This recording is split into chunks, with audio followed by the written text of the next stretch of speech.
Ever saw this image? Bruh. Bruh. How about this image? I'm sure a lot of you watching this video are very aware of how expensive Asphalt 9 is becoming. But why is that? Today we are going to find out. I'm Killer Gamer, your host, and this is Gaming and Reactory. First thing, ever noticed quite a trend on how most updates are becoming more bland and pricier to play?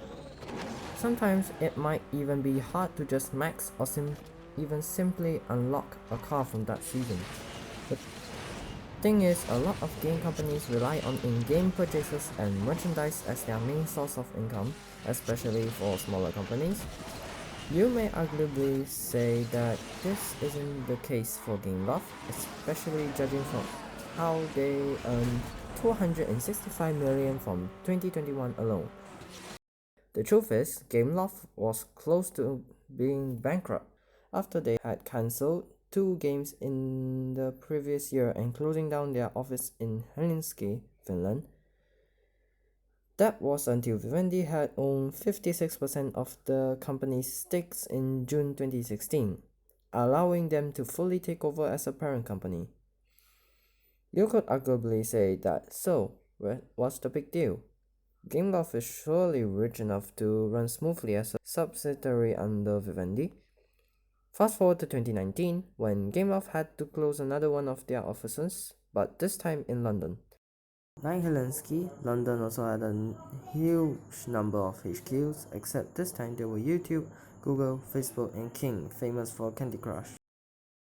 Despite being led by Vivendi, who had earned over $11 billion solely in 2021, it's clear how Gameloft is still struggling to run with a sufficient amount of income simply to pay their employees, get new licenses from car brands, and pay rent for their offices.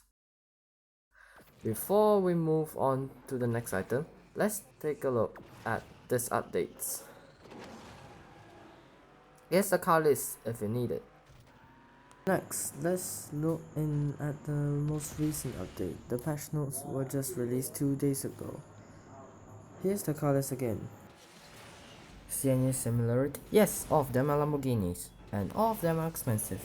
Let's take a look at this use from Cora. As we can see here, a license for using Lamborghinis were a whopping 400,000 in 2004.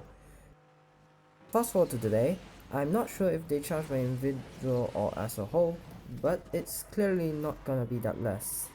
But still, it costs a lot to get a license, whether it's from a smaller, less well-known company or from huge brands like VAG, Daimler, or BMW. But here comes the thing, why are these licenses so expensive? I'm not entirely sure why, but here are my assumptions. Firstly, huge car brands don't really rely on games to grow reputation, but rather to allow players to experience one, which can potentially indirectly boost sales. Secondly, those are big car brands. Look at CSR2.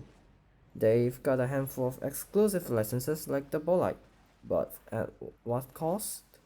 They obviously paid a huge premium just to get their hands on it. It will lead to an increase in downloads, since it was the only game to have this licensed product. Back to licenses itself, it's not like a big car brand would actually negotiate with you about licensing prices. They don't even rely on licenses that much to grow reputation. They've got plenty other companies waiting in line if you don't want it. Expensive licenses indirectly lead to how these cars could potentially be more expensive or harder to get, since that's the only way they can efficiently and stably earn income to cover their expenses. Then we have the Breed Rival season, which had each of both worlds. But today, we're gonna focus on more of the cheaper stuff, the Bowwell and the Vision. Most of you have probably never even heard of this brand before the update launched, and neither have I. That leads to the point. Gameloft could afford to give these cars at a cheaper price since their licenses were relatively cheaper. Unlike bigger car brands, such small car brands do somewhat rely on these games to gain reputation. They often refrain from charging too much for a license since it could potentially lead to a loss of interest for the game company itself. And that's pretty much a brief walkthrough of why these updates are getting more and more expensive over time. This could arguably be indirectly caused by Vivendi taking over, but I'm not sure, and we won't be going through that. No one wants the game to be pay to win, especially the devs, since it could lead to a huge loss in reputation. Companies often only use this as a last resort, and that explains why Asphalt 9 is at such a state. Disclaimer: this video I made for entertainment purposes only. I do not have any associates with Gameloft or any of the companies mentioned in this video. This video is not made to target any parties. This video does not represent the view of Gaming and Reactory. Do not use this video as a reference since it may be inaccurate. This video does not promote any hate speech or discrimination against any parties involved. May you have any inquiries? Please DM any of the channel members. Thank you. By the way, I quit Asphalt 9 a while ago, so I will be doing voiceovers here, but I won't be recording Asphalt 9 content for a while.